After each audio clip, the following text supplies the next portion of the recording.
What's going on, y'all? This is Lyric-Isms, the show where we express our appreciationals for the art of songwriting. This is what happened. So I just released a brand new song called Orange, right? And there's a story to this song that I think is worth telling, because like that shit took forever. So the song Orange in its final form is what I'd like to describe as a lighthearted punk drill R&B song, right? A lighthearted punk drill R&B song. And I lay those genres out in that order specifically because for me, the production is half and half. Half of it is like punk guitars, super plush, you know what I'm saying? Like plucking along. And then the other half is this like super powerful drill drum section, you know what I'm saying? And like the 808s are growling the way I needed it to for my pen to I'm gassing right now because see that's not even what happened for this story, right? This shit took mad long to get to this point because it's the case of the right song with the wrong beat. The right song with the wrong beat. I was like, all right, I don't want to write a drill song. I want to try it. I don't really know if it's gonna come out good. I just want to try it because I'm pen hungry. That's what as a songwriter, I just like practicing genres. Most of the drill music that I had heard, just doing research on how to go about it, a lot of it sounds like a lot of minor notes, a lot of sad, or tensionous kind of notation. And I was looking for something happy, something like. When you think about it, like as I'm listening to the music and stuff, I'm like, all right, well, obviously, what I'm looking to do is not specifically drill per se, but I love the drums. Certain drill artists are like finding the pockets and, you know what I'm saying, really sinking in that space. So I'm like, oh, I would love to try that, right? This producer did not set up their beat stars all the way. So like I couldn't even like pay for a lease. Did all of the contact stuff, never got any type of answering back, but I did write this song. So I wrote this song to this beat. It's called Orange. And this is what's, final form. We're not there yet.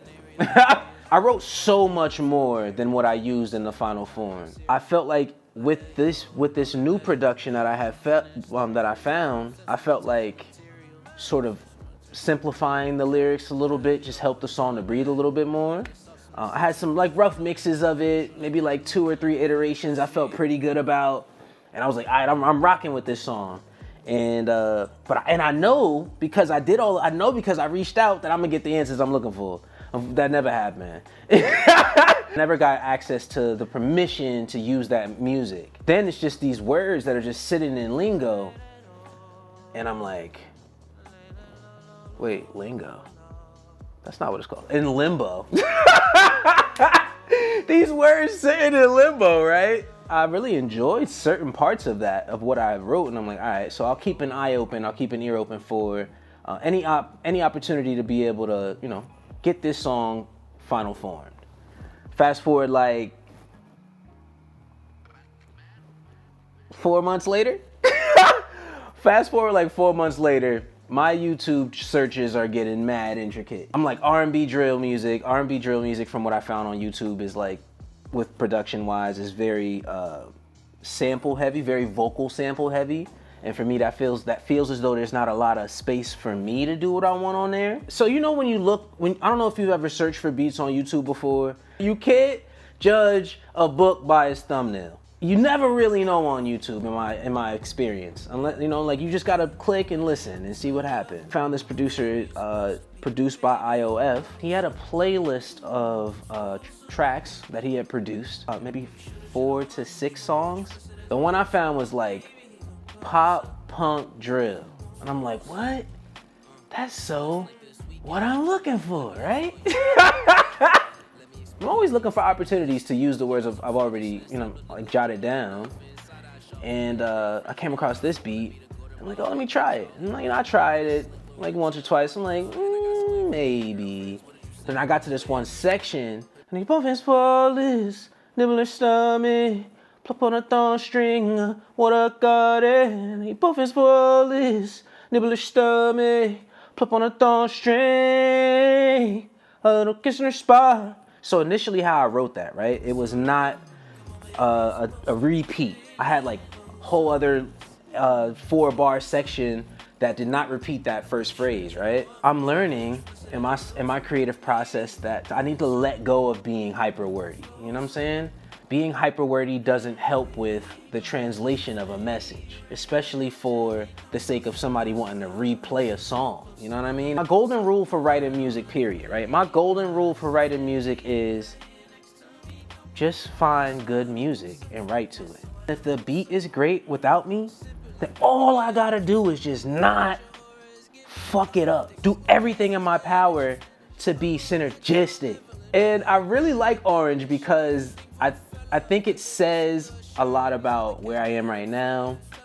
I think it's like the only song I've ever written that references having my hair, which is for me a very intimate part of my life, because it's like that's a part of my self-love routine. Over the last 4 years, I've maintained, I've retwisted, I've faded, I've treated like everything myself. You know what I'm saying? It's a part of like how I care about myself. Run her hands to my locks, kissing her softly. Peeling away each layer of her fist with the love like an orange. Just as sweet and squeeze so often. All that juice for the squeeze, but just like an orange. And low key, if you really think about it, low key, if you really think about it, I'm 3 for 3 on fruit themed songs. So there's strawberries, right? Then there's watermelon, bro. Watermelon might be one of my favorite songs for both production and songwriting. The homie Stained Art sent me this beat, right? I remember listening to it for the first time and feeling like I didn't know what I wanted to say to it. So I ended up just sitting on this fucking beat for like a year. And I like, I'm just going through my email and I'm like, oh shit, like, you know, Stained Art, I forgot I got something from him. Let me go check that out. Both Watermelon and Orange both have this pocket that make me feel like I maybe should dance. You know what I'm saying? They have like a very like rhythmic, not necessarily fast pace, but it has a medium high. It's like a medium high pace to these Jones. And I don't even know if it's on purpose or if it's on accident, but the fruit theme Jones be going crazy, right? Flowing like chakras, a bottomless pit of a lit up type aura. Journey the pavement, the cobblestone, striking off lightning the soar above. Passing no Billy, the effort is maximum dip, but we proud. Cranking out quality Jason Statham, Porter and Perler of South, loud. Where fell four on my window down. And then being able to like write with my homie, you know what I'm saying? Collaborative music, I do it whenever I can, you know what I'm saying? Anytime I can collaborate, I participate. When I can participate, usually something fun comes out of it, you know what I'm saying? Something great. There's like this, like even if there's certain songs that, you know, there's certain studio sessions I've been a part of that, you know, the idea was there, but the execution didn't come to full, like, you know what I mean? But I've been in more studio sessions where, especially with collaboration, where the invention of the sounds we were crafting just sort of fell together seamlessly on accident. Happy as fuck, right?